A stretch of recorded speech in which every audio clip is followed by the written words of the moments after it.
വെളിയങ്കോട്ട ഉമർ ഖാദി റളിയല്ലാഹു അൻഹു ചങ്ങായിയായ വെമ്മേനാട്ടുകാരൻ ഹൈദറൂസിനെ തെരഞ്ഞിറങ്ങിയത് കേട്ടിട്ടില്ലേ? ഹൈദറൂസിന്റെ നാട്ടിൽ ചെന്ന് 2 റക്അത്ത് നിസ്കരിച്ചെങ്കിൽ ഇറങ്ങുമ്പോഴാ ആരോ പറയുന്നു ഹൈദറൂസ് മരിച്ചുപോയി, പാമ്പ് കടിച്ച് മരിച്ചതാണ്, ഹൈദറൂസിന് വേണ്ടി കബറുത്താണ്. ഉമർ ഖാദി റളിയല്ലാഹുവിന്റെ സ്വന്തം ചങ്ങാതിയാ. വെളിയങ്കോട്ടെന്ന് കുഞ്ഞമ്മൂനെയും കൂട്ടി കാണാൻ പോയതാണ്.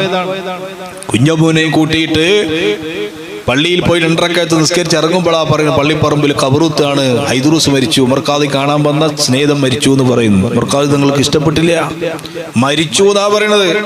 മഹാനവറുകൾക്ക് അത് മനസ്സിൽ ഉൾക്കൊള്ളാൻ പറ്റണില്ല. പാമ്പ് കടിച്ച് മരിച്ചുപോയി, ഉസ്താദെ മരിച്ചുപോയി. നേരെ പള്ളിൻ്റെ ഉള്ളിലേക്ക് കയറി 2 റക്അത്തോടെ നിസ്കരിച്ചു.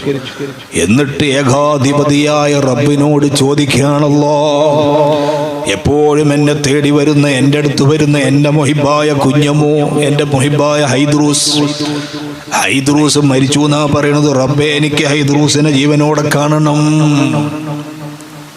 ഈ ചില്ലറ ധൈര്യമാണോ മോമിനികളെ? ചെറിയ ഒരു വിശ്വാസമാണോ? ചോദിച്ചാൽ കിട്ടുന്നവർക്കറിയാം.